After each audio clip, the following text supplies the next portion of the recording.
Welcome back to the Post Definitions podcast. I'm your host, Freddie Lancha, and today our guest is Connlaodh, a ceasefire baby who grew up going to an all-girls Catholic school in Northern Ireland. Even though she lived completely after the Troubles, which lasted between 1968 and 1998, they continued to define Northern Irish life and identity. Let's find out how.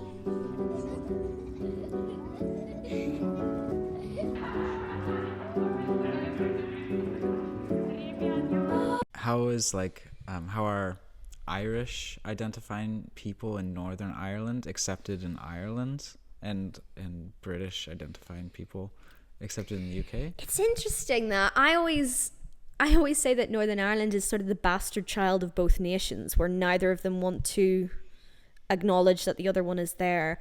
I think most of the time, I think there's a level of ignorance in the Republic of Ireland over what's happening in Ireland with Irish identity. There is things like there's a big fight in I think actually it was successful. I haven't been too tuned into the politics recently while being over here, but there was a huge fight to reinstate the Irish language in the north, which is a fight the south haven't had to consider or anything. You're definitely a different flavour of Irish in the north because you're raised on the BBC and not RTE, or you are kind of a bit more, you either very much express your Irishness, or because of where you live maybe you have to hide it more. So it is a slightly different flavour.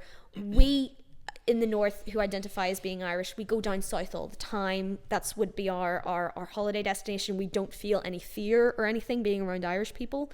I did have this encounter once where I was on an airport bus in Dublin, and we were going on our holidays to Malaga or somewhere like that.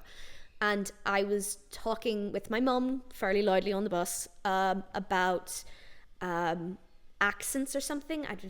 And I said to her, of course, having the Irish accent, it's not very easy sometimes to communicate with people in England. And there was a guy sitting in front of us who my mother says, he sounded like he was from Limerick. This guy in Limerick, so which is in the south, who said they're not fucking Irish. And my mum was so taken aback by that. She was shocked. Yeah. So that's the only hostility I've ever heard. But maybe there are people in the Republic who do not see us as Irish at all, because we are quite different. Yeah. And then on the British side of things, I think there's a lot of people who, because they're not mainland Britain, they're not tied to the island of Scotland, England and Wales, they kind of see us as other. It's like, oh yeah, those people are British too, I keep forgetting. I think it's more of a forgetful thing than any kind of hostility. I can't imagine that they would be hostile in UK. Not really. I mean, they're not, No. I think anyone who's aware of the situation knows to be very delicate about it. There was one of my first jobs, I was working in a bar, and there was a guy who came in with a British Navy raincoat on, and it had British Navy flag on it. And he said to me, we were having a drink and the Troubles came up, and I was very blasé about it. I says, yeah, we were studying at school. We've learnt about John Hume and the Nicra marches in the 1960s and early 70s. And he said, can I just say on behalf of my platoon or my segment, we had absolutely no right to be here, and I am so sorry. And I said, you're talking to a ceasefire baby, this doesn't really mean very much to me. And he said, yeah, but still, would you forgive me for our occupation? And I just went, dude, I'm 17. I'm just trying to get through my shift. Yeah. I don't know what to say. But he was genuinely, it was the first time he had been back to Northern Ireland since he was deployed there. No, he mustn't have been Navy. He must have been British Army or something. Anyway, but he was there, and he just was talking to everyone, and he was wearing a little British flag, but everyone wanted to speak to him and say, oh, how are you? Where are you from? Tell us all your and he was very hesitant. He wanted forgiveness, but he also didn't want to stir up trouble. And he was so lovely. I wish I remembered his name. It was so long ago, and it was a busy shift. I don't know. But I was so stricken by how much he'd held on to, how much shame that he had for being there. So yeah, it was quite emotional. Yeah. I mean, probably for good reason, but it's weird to ask for forgiveness in this bar. For me, it sounds. I think it just had never happened. And also I was 17, so what did I know? But it was weird seeing someone from not only the other side, but someone who was an active part of it, and someone who was actually English. So anyone who was in Northern Ireland who was remotely, I mean, like, you would have maybe had English tourists, but like we had a very firm idea of the English being army, being scary. I wonder when his shame arose. Like, he must have, like, maybe he wasn't so aware of what he was doing at the moment. Probably not. Or maybe, and he was ignorant, or maybe he was and he was just doing what he had to do. I don't know, but it's interesting. Yeah.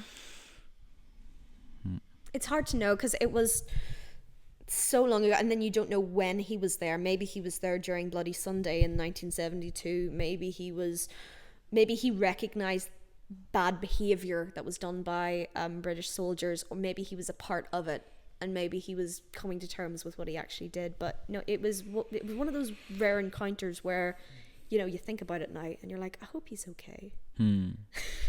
Yeah, that's nice. Now you're in Netherlands. Yep. Love and life. Loving life. Loving life. Yeah. So what do you feel like, what Northern Irish identity do you bring with you? Ooh. If that makes any sense. Or like, No, what does it feel like when you say I'm from Northern Ireland? It's strange because there's a whole question about, I mean, some Republicans would say I'm from the north of Ireland, and they don't recognise Northern Ireland because that's recognised in partition and then English occupation and all that. Let's take that entire conversation and shelve it. For me, I would have said growing up that I'm Northern Irish because I don't like declaring a side. If I say I'm Irish, people think that I'm Republican. And not to say that I don't want to see a united Ireland. I think that is in the future, but I don't want it to come at more lives being devastated, more lives being lost. Like it was, like if we have a Troubles Part 2, I'll be heartbroken. That's so not what I want. But I don't like necessarily identifying with being Republican either. I don't speak the Irish language. There's so much of the heritage that I don't engage with. So growing up I would have said Northern Irish because I'm definitely not British. That's a given. I love aspects of Irish culture, but I feel like I'm in a strange gatekeeping kind of way. I feel like I don't have the right to call myself Irish unless I'm fully embraced in that side of the culture, and then that's clearly declaring a side, which I don't like doing. I like existing in the middle. I just want everyone to exist in the middle and get on.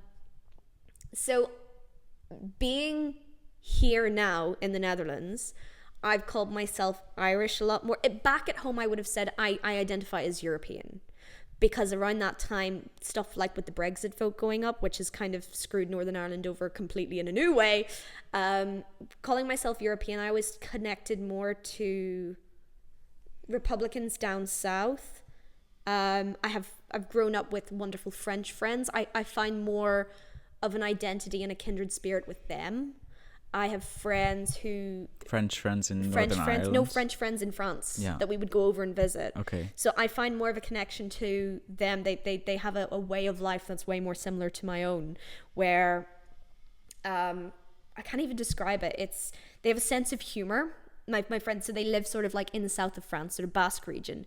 They have a sense of humor and a sense of community that I just identify a lot more with. I see, even though they don't speak English and I have to speak a foreign language with them, or a language I didn't grow up speaking, I feel more attached to them than I do a lot of people in Northern Ireland. My group of friends growing up, we saw each other in the middle. I was very much tied to the LGBT societies in Belfast and various groups, so I saw them as my people rather than holding on to any kind of cultural identity.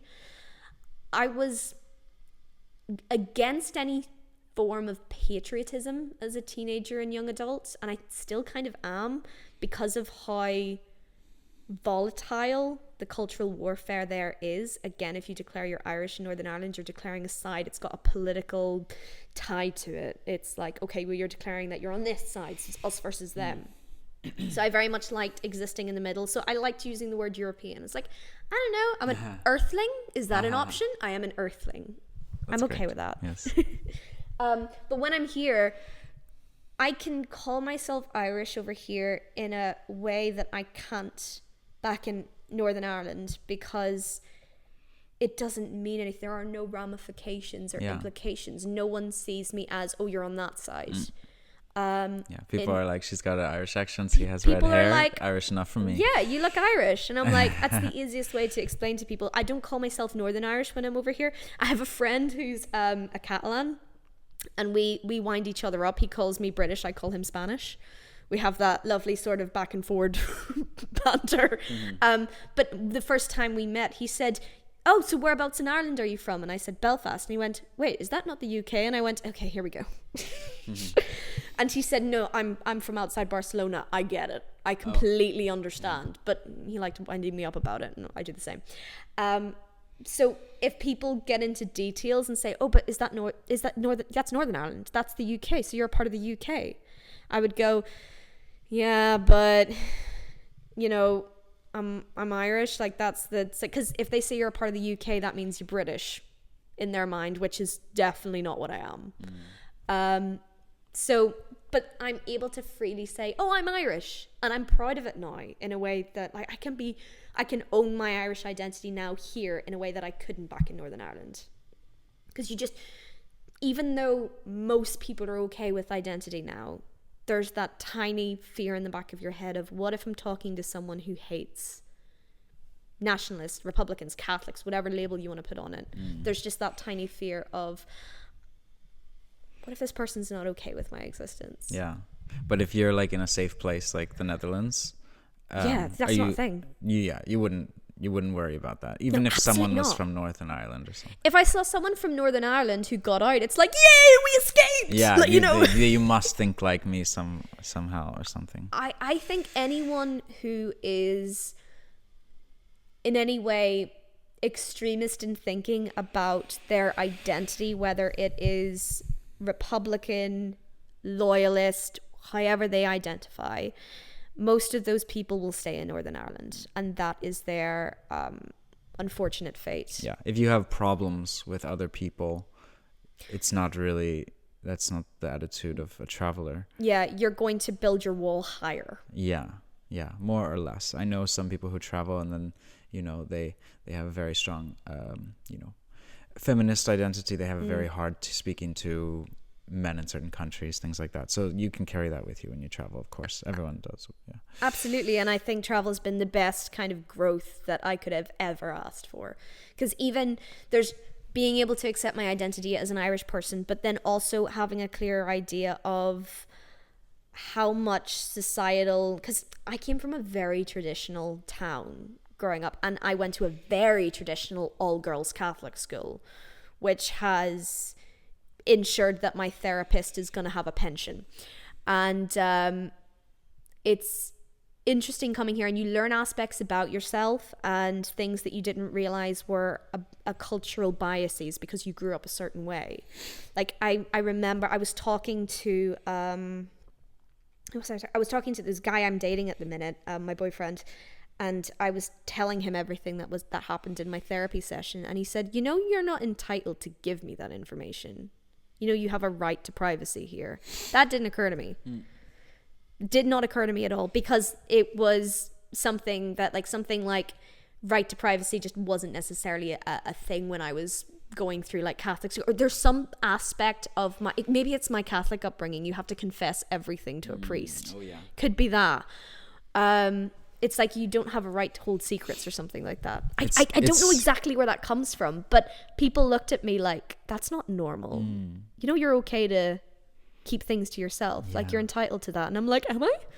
News to me.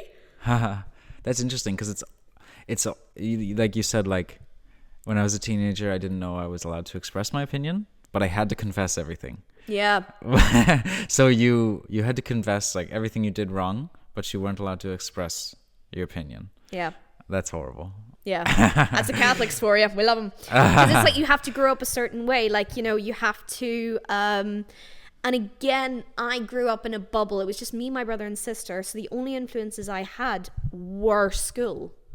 Like, I remember being the only person who was a pro-lifer in my religion class. And that's the other thing is, school I went to growing up, religion was mandatory up to junior cert. And we only ever looked at Christian faiths, which I think is fucked.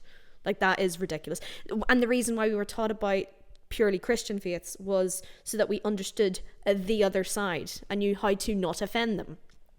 But we didn't look at Islam. We didn't look at Buddhism. We didn't look at anything else. We did ethics, but it was a case of, okay, let's talk about abortion and why abortion is absolutely the worst thing on the planet and you will never have an abortion because if you do, it's a sin against God. But we have to also look at the other end of the argument so you pass your exam because it's done by the UK where abortion's legal, and at the time Northern Ireland wasn't, or abortion it wasn't legal in Northern Ireland. It only became legal in 2019. Oh, that's the other thing. Gay marriage and abortion in Northern Ireland only became a thing because Boris Johnson's Westminster government had a look at Northern Ireland and went, you guys still haven't legalised that yet? You guys should probably do that. Boris Johnson was telling us we were too behind the times. But you agreed, I guess. Obviously, like I've had a change of attitude since, but like that's the kind of, it's one of those. I never blame anyone who goes through a religious religious family, religious upbringing. I never blame any women for saying that they are pro-life, because if you've been told your entire life, you have two options here. Yeah. One of these is definitely going to kill you, but it's totally your opinion. I don't think that's not a fair education. You're not giving that woman a fair choice. So anytime I come up against anyone who, and no matter what the topic is, it could be pro-life, it could be gay marriage, it could be should we have a united Ireland, it could be any question at all. Yeah. I don't like calling people stupid who have a different opinion to me, because especially when it comes to like feminist arguments with women, because they are probably coming from a background where they've been told by men, this is how things are. This is the reality that you exist. Totally. Facts have become opinions and opinions have now become facts. So it's like... Yeah. I mean, for sure. I think that people like that I meet in Europe who have had like a lot of open influence to, well, just the way that they're raised compared to the way that I was raised in US, which is like definitely a more right-wing society. Like they take a lot of things for granted that they think are like choices, but actually it's a lot about how you are raised and the people you're around and the influences around you, because I was only introduced to certain ideas when I came to Europe when I was 19. Yeah. Anyone's in particular, or? Yes. Let's see. I think. Now I'm being asked the questions. I love hearing from people what were you so wrong about coming here? Not out of a sense of shame, but a sense of because it's always something that you never even think about as being a thing. Yeah. Like, for example, I'll give you an example, maybe this will help, but I remember growing up being told that divorce was the absolute most shameful thing ever, and I've done such a 180 that anytime I hear someone's getting a divorce, I know I want to hold a party for them and celebrate them. I'm like, you were strong enough to get out of that and admit that this is not working anymore. Hooray. This should be celebrated the same way a wedding should be celebrated. Yeah, because a divorce is never a bad thing. You know, you could say, oh yeah, no, it's sad that you two aren't together anymore, but if you two are literally driving yourselves nuts and the kids are getting affected because of it, you guys shouldn't be living together. It's a party you guys got separated. Great opinion. Yeah, absolutely. Well, that's my opinion, but that's something that growing up, like, divorce was like, you should never get married until you're 100% certain, because God forbid you have to get a divorce. Yeah, it's nearly as shameful as getting an abortion. Yeah, I was like, yeah, but people change. People don't grow the same way together. And especially in a culture where I was growing up, where people were having babies in their early 20s and getting married before having a baby. Yeah. Then what do you expect? It's very complicated. Yeah. Yeah. And the idea, I mean, it's hard to find a good solution about marriage. I mean, because marriage is already a a religious concept. Do you want to start on that? Yeah.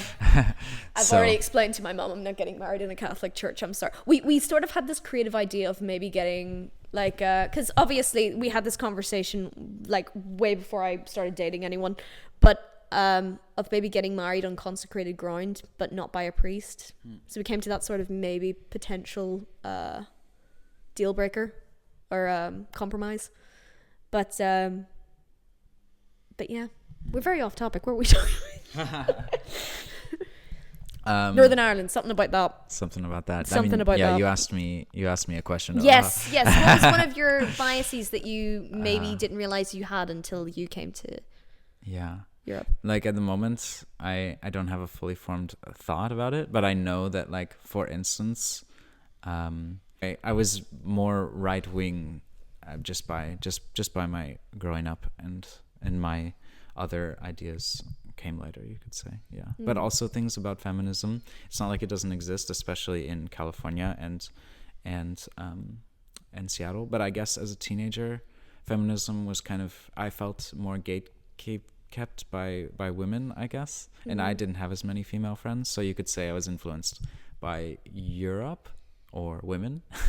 But also that's something I kind of discovered after being 19. Yeah, I kind of feel like I have this saying, there's assholes in every camp, and you can't let one person keep you away from a movement or a community. Like, again, being a member of the LGBT hub, I've come up against so many people who are like, oh, you're not gay, you don't understand. Especially being someone who's bisexual, they go, you can't have it both ways. Yeah. You can't have it both ways. Oh, so you're just vacationing here in the gayborhood. Like, you know, you're just experimenting, but you won't be here next week. And I hated that because it was a case of, as soon as it's like, what do you expect? Do you want me to have two people on the go to prove to you that I like both? Is that how that's meant to work? Or if you're someone who is into sort of left-wing politics, you will come up against people who are like, yes, but do you know all the up-to-date information? No, of course I don't. I've got a full-time job. I don't need it. I'm not going to be an expert in everything, but I have ears. I want to listen. I want to go to as many things as possible and help out where I can. Same goes for feminism. There are a lot of people who I think there are a lot of very, very loud. Oh my goodness. I had someone who I used to date who was very, very against the slogan, kill all men. And I was like, yeah, it's not a productive slogan, but you know, the reason they're saying kill all men is to get your attention. Yes, you're talking about it now, you can see them. But because of that sign, he thought, well, feminists are just feminazis, aren't they? And I'm like, yeah, but have you actually talked to a feminist? See what the problem is? Maybe that person's an asshole, but like, you know, there's more of us.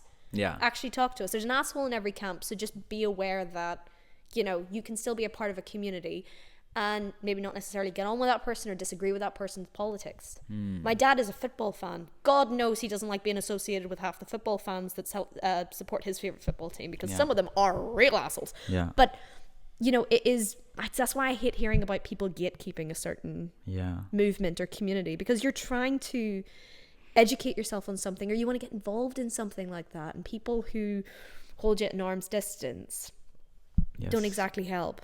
Definitely. Yeah, it's interesting that having a community can be very helpful or also very harmful. Yeah, it's the same as everything. My mum would always say everything in moderation. Yes. I don't have a big gay flag in my room because I don't need it. I don't necessarily. In the beginning, it was nice talking to LGBT people, but I don't need it to form my own identity these days. So I'm all good just living my life, and I will reach out. I will follow certain pages on Instagram, because it's, you know, it's nice to sort of listen to, hear if there's any new discussions happening about certain things, but I don't necessarily need to reach out to a community at the minute because I'm my own person now. I'm very comfortable in my identity there. Same goes for any facet. Like my identity as an artist.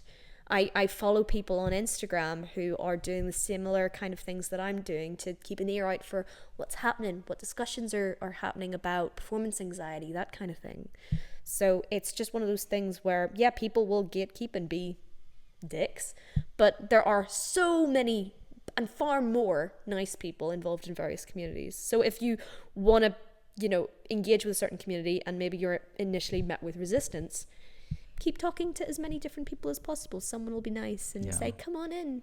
It's a great way to make friends as well. Yeah. If you actually have a purpose, like, absolutely. you know, tell me about come into the tree house. Like. It's fine. There's no passcode. Yeah. Ignore those assholes up the street. So we've been talking for a while now. Maybe we want to take a break, or we want to say goodbye, and maybe we could even do another podcast about all these other topics. There's so many. Up, yeah. I could talk to you about anything. Well, I'll tell you what, before we wrap it, is there anything else about Northern Ireland that you want to ask about? Well, maybe you could just express your visions for a positive future. Ooh. Like, not just politically, but like what, like, yeah, maybe more focused on identity. Like, what can individuals, what will, like, individuals do to start, maybe, how do they start accepting each other or getting along, or stop listening to their parents. Honestly, I think that is, at the end of the day, the best thing. The people I know in Northern Ireland who are the most moderate and in the middle are the people who talk to other people their own age group. There are so many people who will vote a certain way, think a certain way, and exist in a certain way because they've been told by their parent or a grandparent, you can never side with these people because they killed our people. I think there's a time for, as we were saying at the beginning, saying sorry and being okay with it. I think Northern Ireland needs to continue on a path of forgiveness, remembering what happened, being sensitive about it, because, you know, there were crimes done against people, and some people in Northern Ireland still want justice for those things, for people who went missing, for paramilitary groups and what they did. And I think it's very much a case of recognizing that our neighbor is not the person who shot a family member back in the 80s. And with the new generation coming through, certainly people, I mean, we're all ceasefire babies, which meant we had nothing to do with the Troubles. Maybe our parents did, maybe our grandparents did, and we need to be okay with that, because it wasn't the person that I'm now in class with. We need to forgive our parents and our grandparents. And we need to, and that's like collectively, that's me forgiving other people's grandparents, what they did to my parents. And to be honest, maybe I'm being very naive in saying this, because I didn't go through the Troubles. My mother was kidnapped by paramilitary groups in the 80s, which is a whole other story I'll have to tell you when I'm drunk sometime. And this was something I didn't know about until I was 18. And there's still a lot of hurt there. There's unwillingness to trust the police, not necessarily for no reason though, to be fair, because I think there is still there's an amount of the PSNI being... The what? The police service in Northern Ireland. There's elements of PSNI that are still listening to certain paramilitary groups or to certain politicians, so any kind of corruption needs to be completely away and eradicated. I don't even know where you start with that. But certainly from a community's point of view in Northern Ireland and people my own age group, I think it's our responsibility, the ceasefire babies, to respect the past, but also forget it. Accept, yeah, I know what your dad did to my dad. But I'm not that person, and I know you're not that person. We're the new generation. We need to go on. With World War II, for example, like, you know, like I remember people saying like, oh yeah, my grandfather still doesn't trust the Germans because, you know, he fought the Germans in World War II. Because that war only went on for, what was it, like 4 years, something like that. Something like that. It's 4 or 5 years. Hold on, let's see. It's 1939 to 1945. Sorry, 6 years. Because it only lasted that amount of time, it didn't infect a new generation. It was only that generation who had to deal with it. Troubles went on for 30 years, and there's become it's now a part of our DNA, a part of our culture, that this is who we are. We are marked by the Troubles. I can't help but talk about the Troubles when I'm meeting people who don't know about it for the first time, because it is literally my heritage. The last third, that was my mum and dad's life and what they went through, and also my grandparents to a certain extent as well. You have to process it. Yeah, and my granny's father was fighting the Brits back in the 1920s in Cork. He was part of the Michael Collins gang kicking out the Brits. It's such a part of my culture, and I so don't want it to be that. I don't want war to be in my veins, because that's not who I am as a person. So I think just the only thing going forward is I think our institutions need to change. We the ceasefire babies need to forgive each other. Maybe acknowledge and say sorry. Say, yes, I did that. Or even the British politicians. It was a huge thing when David Cameron apologised for Bloody Sunday in, I think it was early 2010s. They had a big television screen of it up in city centre of Belfast. And when he said, I'm sorry, there was a huge cheer from the crowd. They just wanted an acknowledgement. So I think an acknowledgement, an apology, and a moving on, rather than listening to that entrenched hatred. Just let's all say sorry and let's be okay with that. Nice. Beautiful. Weirdly, I managed to make that full circle. I'm honestly shocked. That was great. Okay, So no problem. we will say goodbye then, yeah? Okay, yeah, absolutely. Thank you so much. Thank you for listening. Subscribe. Yeah. Oh, Go to and Northern Ireland. Belfast is lovely now, I have to say. Belfast is brilliant. It's better than Dublin. And Connlaodh is starting a podcast. I am. We'll have to see. I'll keep you informed about that there. Yeah, we'll keep you informed. Keep you informed. Bye. See ya.